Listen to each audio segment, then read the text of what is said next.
know what?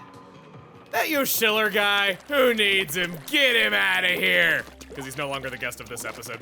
Hey everybody, it's Chugga Conroy! Welcome back to... Oh! I played myself so hard right there. Welcome back to more Splatoon 2. Last time, we went over the Splatbrella. I typoed that weapon once and I called it the Splaybrella, and I always hear that now. How do I get over there? Oh, I see. Hey look, charges were actually good for something for once. This time, back in Octo Canyon once more, I realized there was a whole island over here that we had never really checked out. Knew it. Knew it. Completely knew it. Where do I see. Yeah, look at me. I'm a little too clever for you. And there's nothing over here, okay. Well, we got a new entrance to another tea kettle over this way, which I'm gonna break these pointless boxes, and we're gonna color that in to see that it is Dancing Floors, Ink Switcheroo.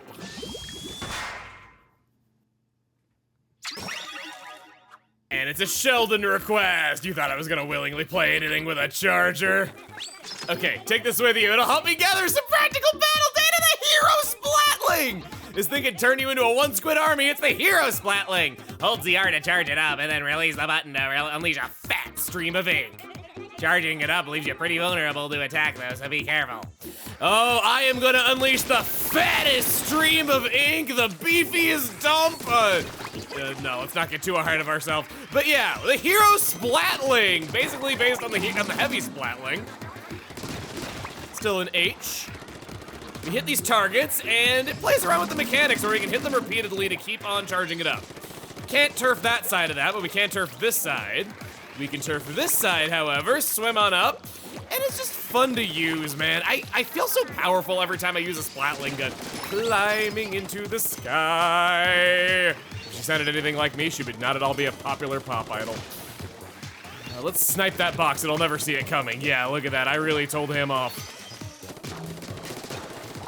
That, and Splat Bomb. Gotcha. That's how you do it, yeah. I don't know, maybe I'm wrong, but to me, as someone who likes playing long-range weapons, the Splatling's always just felt better to me. The fact that you can just do a partial charge and still get the same range out of it, as well as enough damage to get a kill, because you only need, what, like 5 or 6 bullets, even if a few of them miss. Whereas with a charger, you only get one shot every few seconds. It just feels so much slower and so much more committal, and the range isn't that terribly much more.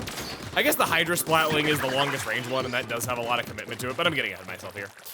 So, I guess as we're making our way, wow, that was, it wasn't expected to go out that far. As we're making our way, we've had a little time with this so far, and I haven't wanted to color your perception of Splatoon too much, but if there's one thing I don't like about Splatoon 2, and I kind of prefer to the first game, it's the characters. I sort of don't like how many perfectly good characters got sidelined for no real reason at all. For instance, Krusty Sean now runs a food truck, and we got a new shoe salesman in the form of Bisque, and Bisque just doesn't really do it for me the same way that Krusty Sean did. My point is, I don't feel like he was really needed. I don't feel like there was a problem with the character we already had filling that role. And there's worse examples. There's Annie not being able to be in the game whatsoever. Where the heck do I go here? Oh,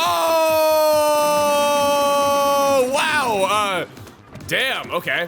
Okay, there's Annie not being able to be in the game at all, where she got relegated to a mobile app where there's a sprite of her, I guess, but that's really about it. And then there's Spike being behind a pane of glass where he can never be talked to and getting replaced with essentially baby Spike. Crap, I needed to move faster, didn't I? By juggling the cooldown of the drum again and again and again and again, we get the Sardinium! Nothing else, nothing else, nothing else. Just trying to make really sure of some things. Okay, there is a stage that involves the Hero Splatling that has a thing that you can snipe from really far away, and I just want to really make sure that this isn't that stage. I've been kind of looking at the distance, checking around, trying to make sure of all that. But yeah, I feel like a lot of the new characters just aren't really as engaging. Even if you like Off the Hook, you can't deny that the Squid Sisters were way more popular too. I can't think of too many characters in Splatoon 2 that I like as much as the Splatoon 1 characters, and it's kind of a shame that I feel like a lot of new players never really got to know these people. And this is kind of their only indication, this is kind of their only encounter with any characters in the world of Splatoon. Oh, evolve, there should be a key nearby. No, that's not what I want. I want to hit that. You have a problem? What? I saw it on top of the ledge, Marie! What'd you expect me to not turn around and shoot it? That's the thing I was thinking of. I remember there being something that was really amusing if you shot a box from far away with a splatling, and sure enough, there it was. Ah, there's the key in the back. The flutters are not shy. We're going, what am I doing? I have the curling bomb for a reason. I bought it because I wanted the good mobility whenever a weapon needed to charge. You remember what to do with that key, right? You have no faith in me after seeing how... I can't believe they put that in. Okay, so you're seeing what I mean. She's got way more personality than anyone that you saw in the second game. And I know that you gotta have new characters though, but could we not have had new characters just fulfilling the new roles and not having to make a new hat sales girl who has a snarky sidekick that isn't as good as the original? Did we need to have a new shoe salesman who's also a crustacean who wears shoes on all of his limbs? They just kind of reuse concepts, except not as good, and that's kind of my point about it all. Heck, the catchphrase "stay fresh" was everywhere. I don't see anyone ever quoting "don't get cooked, stay off the hook." I was advised to splat bomb whenever I want to lure an enemy. Yeah, they see that right away. Okay, that explains that. Go up this way, skip on past you, and then we have nothing. Okay, yes, awesome sauce. There. Come on, there we go. Finally got the ink that I needed. This is gonna shove me off, I bet. Yep. Go up, and then we don't want to hit that too many times, otherwise we go down. This is kind of clever. Oh, no, no, no, no, no, no, no, no! I saw it coming, and I still rushed it. Here we go, here we go, here we go. Watch my step. Oh, almost got my tenties shaved off. Oh. Damn, dude. How are you not getting a nosebleed from this? Okay, you're dead. All that. Go up. Solid. Final checkpoint. We survived after all. Though without a sunken scroll in hand, I am a little worried. I see the zapfish. It is, that, I can't get that. I guess I need to find out the flutters. Nothing? Can I throw that? Yeah, I can. Throw that. We're just gonna swim around, use this to our advantage, make ink quickly, way faster than we could with our main attack. Sometimes sub-weapons are the faster way of producing ink. It's a good thing to be aware of. Dead end? I don't think so, Marie. This is what we call in the business, puzzle. Yeah, that's what we call them. Got an arrow showing us the way. Oh, go, go, go, go. What is that? I see there's an item. Is that, oh, it's just eggs. They just did that to toy with me. This whole level is a giant meta insult on people who have to just get everything. Take that. Is there nothing? Is there really nothing? Okay, I guess we're doing it again to get the sunken scroll. Get up on top of the box, please. There we go. On top of the box, no. I need to get on this. And then grapple ink hook.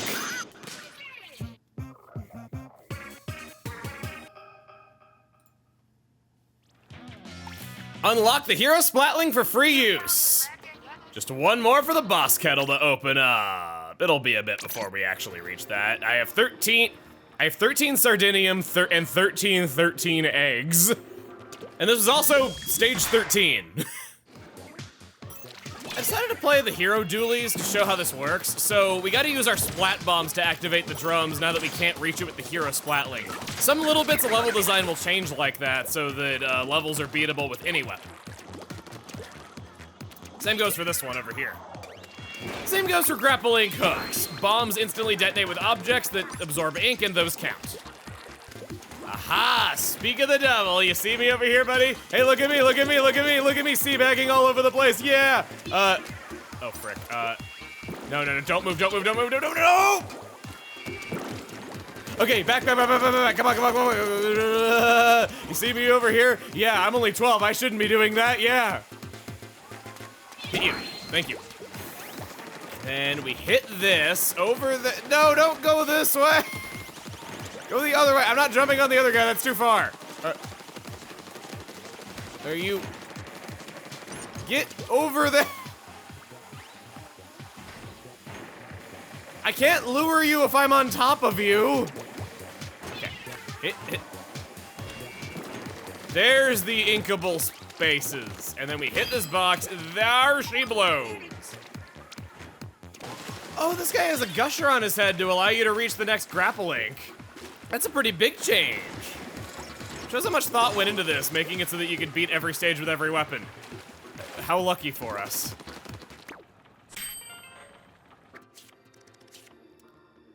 The most fashionable gear is crafted with the latest in textile technology. Heating materials to produce smooth curves or distressing stiff fabrics to increase suppleness and change their look are common techniques. All this to say, yeah, we sew clothes. For now, we're going back to Inkopolis Square. Wait, no, we don't know what weapon we're playing. No, how could you? The regular battle stages are Moray Towers. Damn, I didn't miss out today. And now a word from our sponsor. Grizzco Industries is now hiring. Let's work a Salmon Run shift later, Pearl. I might run into Off the Hook if I go work at that place. Oh man, that sounds like the perfect incentive to get me to sign up without reading any of the fine print.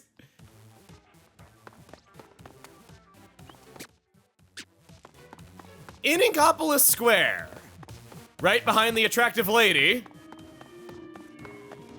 is this back alley. And these guys, I don't know, they don't look like too friendly a folk. Let's go inside. Welcome to Grizzco Industries, and congratulations on taking the first step toward financial security. Oh, you're a noob. Look, I'd hire you, but it ain't legal. Besides, you'd just be a liability. Come on back once you've hit level 4, and I'll give you a job. Switching my other profile, you ask for all 4s? Well, I'm giving you 69! Yeah, I just wanted to show what he said otherwise. God, I look hideous. Never minding that most of the equipment I'm wearing comes from this place. Salmon Run is the zombie survival mode of Splatoon 2. Pretty good fit for this game, wouldn't you say? Yeah, it was kind of one of the nice things that they added in the sequel that were not in the original. So we can do freelance with friends, or we can voice chat with friends. You know, the middle options if you have friends that you don't like talking to. I think we all can relate there. What I want to talk about first are the rules. We're gonna hit minus and open up the manual.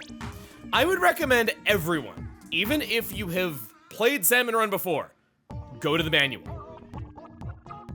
Here at Grizzco Industries, we aim to create a richer, better way of life for everyone in our society through daily collection of power eggs. We're looking for dedicated, eager workers to assist us as we move forward toward a brighter future. Could that be you? I don't know, man, could it? Collecting power eggs can indeed be a risky business, but when standing shoulder to shoulder in the thick of the action alongside co-workers united under the same vision, you may see yourself in a different light, an innovator, a change bringer, one who rises to all challenges. Naturally, you will be rewarded for your efforts. We offer attractive and competitive remuneration package to all our employees. Collecting the power eggs. Power eggs have become indispensable in supporting all modern lifestyles we all enjoy. Power eggs can be obtained from the creatures called salmonids. Working for Grizzco, you'll be responsible for collecting golden eggs and depositing them in company-issued egg basket. These golden eggs obtained from boss salmonids, a far more dangerous type of salmonid than the lesser salmonid variety. Earn big bucks fast. Take all the golden eggs back from the boss salmonids and carry them to the egg basket. Yes, it really is that simple. If you can remember that, you're ready to join the ranks in Grizzco. There's all sorts of things here that you can read into. I don't want to go into every little thing here just because this is quite long and it's a lot of reading. Wow, they actually have innate qualities: attitude, ambition, experience, style, and reflexes. Practical skills: judgment, preparedness, consideration, initiative, communication. Accomplishments, results at work. The essence of the job: place the golden eggs taken from salmonids into the egg basket. I think we're all saying, oh, and to you, our valiant employee. We at Grizzco Industries are devoted to doing absolutely everything in our power to create a brighter future for us all. As a valued member of our Grizzco family, we are committed to supporting you completely as you struggle against life's cruel realities. Together, we can build a company that embodies the change we wish to see in the world. We are one. We are Grizzco. Someone was paid to draw that thing at the bottom of the page. Salmonid Field Guide will show you all of the types of salmonids. The lesser ones are the chum, the small fry, and the quahog. And then we also have another variety known as the snatcher. If we were to click on this, it'll tell you all sorts of things.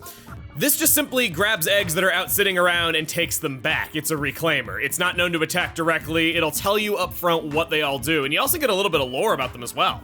New recruits usually start as snatchers to give them a taste of the battlefield.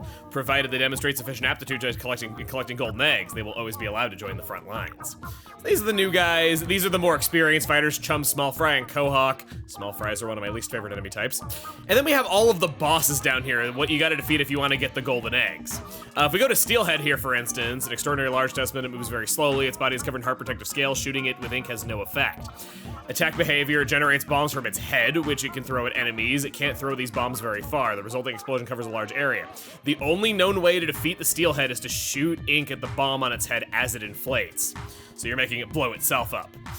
It'll tell you anything you could ever want to know about these, including some obscure ways of taking out some enemies. Basically, just come here, brush up on your information. There are alternate ways of killing enemies that this won't tell you, but this is good stuff. You can go here if you want to know exactly what the different events mean, but I think we're getting ahead of ourselves here. Let's just go on in, do some freelance work. Good weapon selection today. I'm gonna happily flip for Sarah. Sarah, if you see this, please don't be 12. No, sorry. I was like thinking about that. I was like saying that about a girl that I don't know. Oh God, I'm the explosion in the first round. So we have different waves here. We have a quota of 14 eggs that we need to meet. It's turning dark out. I don't like this. You want to be taking advantage of these precious few seconds to ink as much turf as possible to give moon options.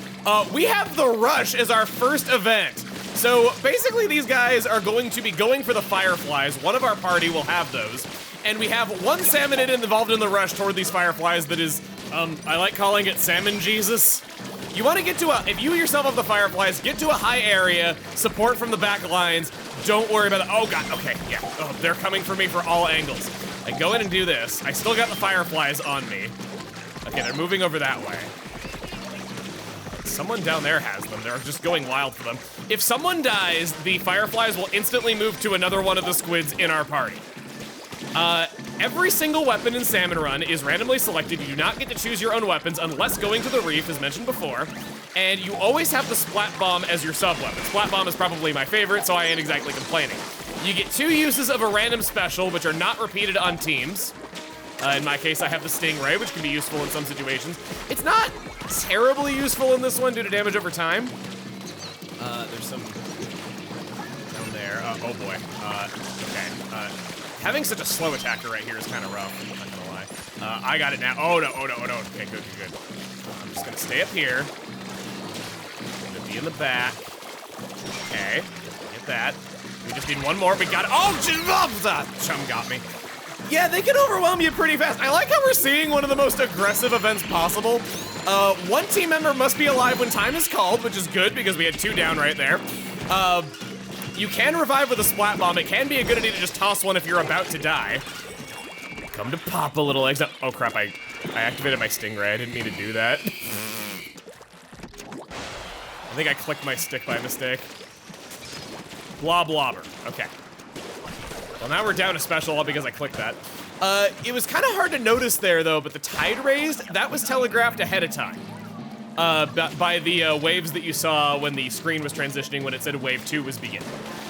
Blobber I can attack with nice and far away, rack up a lot of damage on them. These are all just regular guys. That there is a Moz. Nice parody of Jaws. You'll see a bobber in the water. And then you want to toss a bomb into its area, let it chomp it, and that'll kill it. I'm not getting that. Small fries. Small fries, the reason why I dislike them is because a lot of weapons struggle with hitting them, and they can add up where you least expect it. That's what's so problematic about them. Attacking right at your feet, having these little ankle biters when you're looking up trying to deal with people. Oh, no, no, no, no, no, no! Missed the jump. You can tell it's been a little while since I played this mode. So, I like Salmon Run. It is a good mode. There's the one that we read about. Here's a Drizzler. Whenever he launches his Ink Storm, he is vulnerable for a second. That's when you got to attack. We'll do the bomb right there. Good. Oh, I went down too. Oh, Slosher is the only one left alive. The splashdown did not do anything. Oh, God. Okay. They're reviving us with splashdowns. Good usage there. We got a lot of eggs present over this way. I think we can just take advantage of that. They are trying to reclaim them. Good. I got that. I got the scrapper. This is pretty intense. I am the highest possible rank where I am a professional in a Salmon Run. There are only 3 possible ranks though, so that isn't really like saying a lot. And as you go up in numbers, it gets more intense. Okay, come on. Okay, got it. Thank God for my good damage over time. Oh, Jesus. Hit you, please. Thank you. Hit you. Revive. I was the only one left alive right there. Thank God I hit them in time. Oh, jeez. If you are dead at the end of a round, you will instantly come back here. Don't worry. Heavy Splatling. I still got my special. I can use that. Need to stay far away. I got my Heavy Splatling, which will help me in doing that. Okay.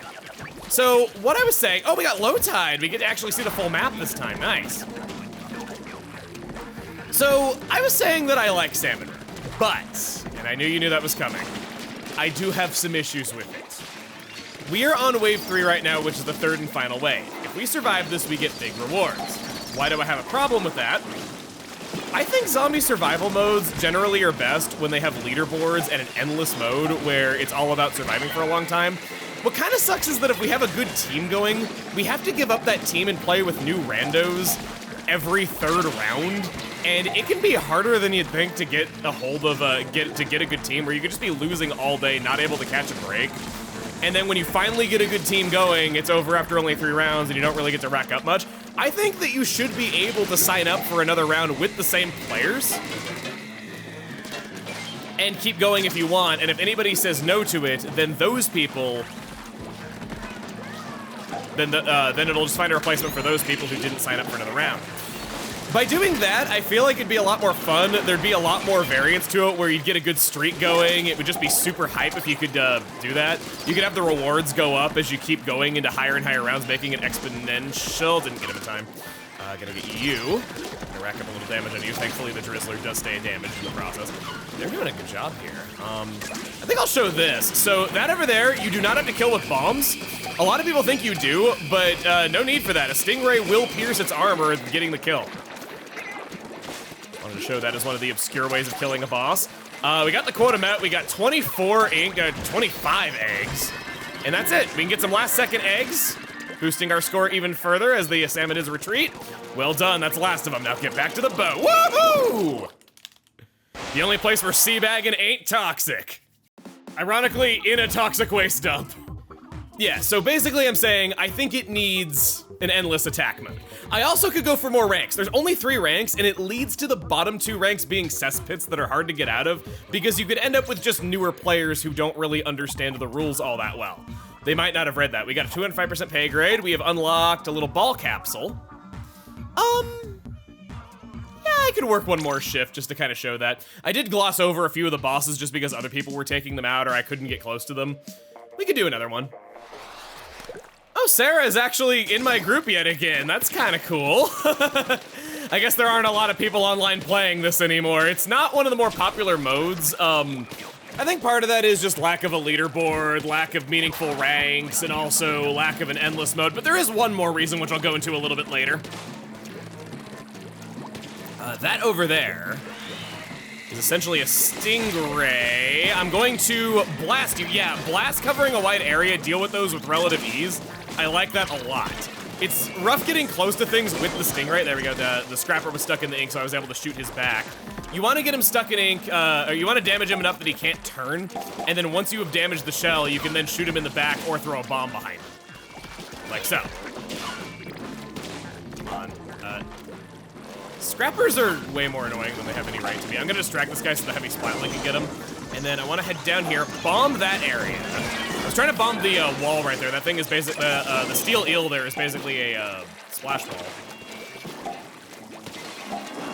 They're all variations on sub and special weapons. So you see how if I hit that, I damage the direct. Oh, no, I didn't quite do it. You can damage salmonids in an area around the wall if you throw a bomb at it, though, but I've been really bad with my aim, is what I've been trying to say. Let's help this guy out. Yes, did that. And we've already met our quota. We're doing nice here. I guess with Sarah by our side, how can we lose, right? Again. This is a standard, this looks like a standard one. Doesn't look like there's any special gimmick going on right now. We will be coming in and doing Salmon Run periodically as it shows up in rotations. It's only playable during certain times, which is a thing that's been pretty heavily criticized, that you can only play this mode on certain real days, certain days of the calendar. And on top of that, there have been a few scares where they hadn't uploaded any new days for Salmon Run to be playable in a while, and the counter for the days was running out. So a lot of people were worried that Salmon Run was just going to become no longer playable with Splatoon 3 coming out. Thankfully, that wasn't the case. I was sweating about it because I didn't know if I was going to be able to get footage for it. We got low tide, medium tide? Or is it low? I'm watching the waves. Yeah, it is low tide, okay. To kind of explain what we're doing here, because a lot of people get confused about it, there have been a lot of theories that what we are doing is actually being the bad guys to these salmon. In lore, salmon eggs are essentially the power source for all sorts of things in life, as mentioned by Mr. Grizz. The reason why this is so important that we get them from the salmonids is because they are the power source with the Octarians. All of their super weapons are powered by these things, as we see. We get eggs whenever we kill them in Octo Canyon. Basically, the Octarians and the salmonids have a symbiotic relationship where the Octarians give them technology, which is what they are fighting us with, and the salmonids provide them with their eggs, which powers their technology to take down Inkopolis Society. The salmonids are a lot more primal than other life forms in the world of Splatoon. Wow, I actually took that guy out with my range. That was kind of cool. They're a lot more primal than other life forms in the world of Splatoon. So that's kind of why they're like this, where they're just kind of essentially acting like zombies. They're all mutated because of all these toxic waste in the waters here and how polluted it is. The water's all green. Their ink color is always green. If you even want to call it ink. Basically, they just drop toxic waste wherever they go, and it's harmful to us. I'll fight this the intended way. You throw that in there. What usually happens is that all four of you will fight one of those and throw your bombs into one of them, and then because you're all tripping over each other's tenta missiles on the other end, you all instantly die because nobody threw it in the other one. It's kind of frustrating. I do not like that enemy. It's probably my least favorite one to fight. I'm gonna throw a bomb for that guy once I get enough. Oh no, okay, we got it. Having a charging weapon makes this guy such a nuisance. 21 out of 15, looking pretty good. Hit you? As you collect more regular eggs, your rate of pay goes up, and thus better rewards are earned at the end of the round. And I am a regular slosher. Okay, we got medium tide, it looks like. Such medium tide, you call this even tide isle. At the beginning of a round, use those precious seconds to swim into position and turf as much as you can. Where are you? Where are you? Oh, there we go. The this way command is surprisingly useful in this mode. If you are the first one to spot the salmonids, that can buy precious seconds that can add up to a lot later on. Ironically, that means that early game actions meaning something is a thing in this mode, and that's one of my biggest issues with Turf Wars, but it's not an issue in the zombie survival mode. Oh god. A regular ass chum got me. Let me do a help right here. Your this way turns into a help command. Which will tag the other players and they'll even see which direction it's coming from. It's a good idea to tap that every few seconds whenever you go down, just so they know where you are and they aren't having to just watch the top of the screen to know that you're dead, because sometimes there's more pressing things like the evil salmon coming toward you trying to kill you.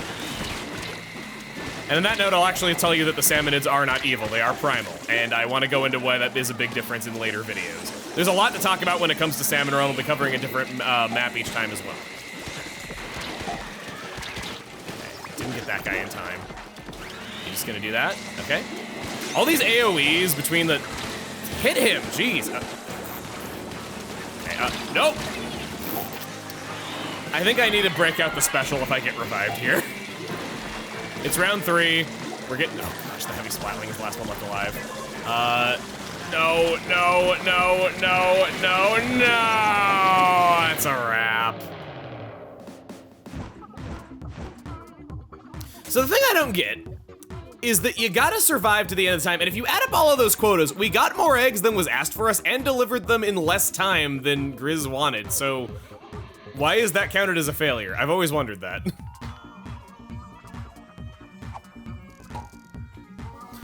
Got up to my second reward, I almost got a third. What sort of rewards are earned from playing Salmon Run? The answer may excite you if you're a new player, and they mean nothing to you if you're an old player. Here I got 4,000 cash and a shirt. A shirt with bomb defense up as its main ability. I will swap that for chunks and just take the ability chunk that comes with it.